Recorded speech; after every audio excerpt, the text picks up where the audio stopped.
Siapa yang pernah ngalamin ini?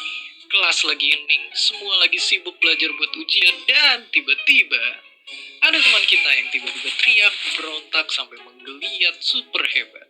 Kata orang, fenomena ini bisa dijelasin pakai satu kata, kesurupan. Tapi sebenarnya, benarkah kita bisa kerasukan setan?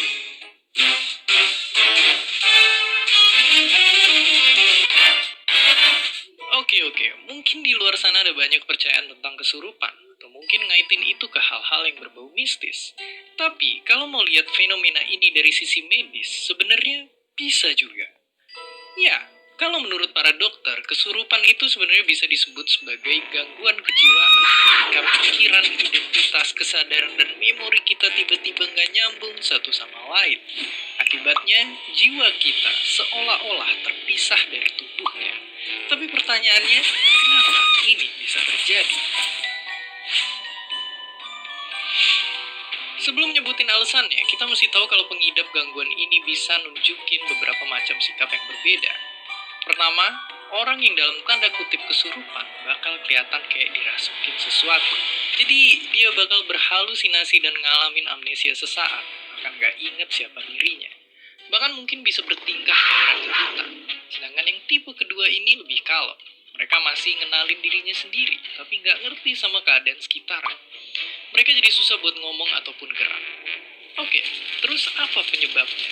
Dan kenapa kesurupan seolah bisa menular alias kesurupan massal?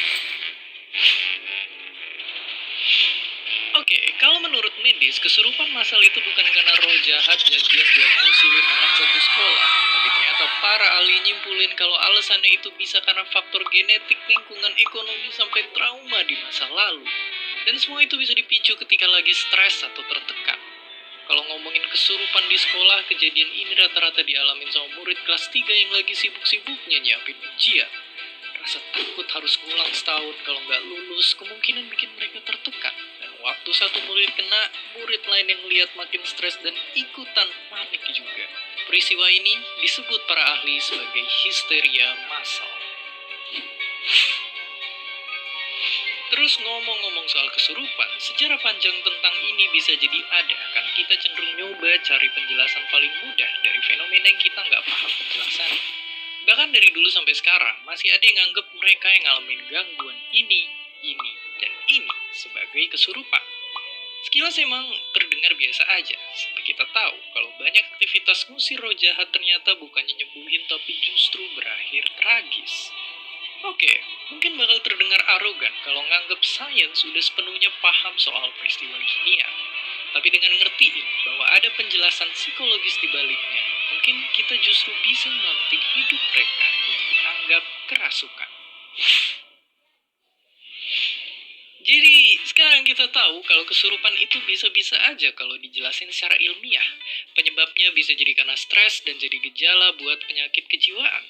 Dan karena emang lagi sakit, cara ngatasinnya bisa ditanganin secara medis atau pergi ke psikolog atau psikiater.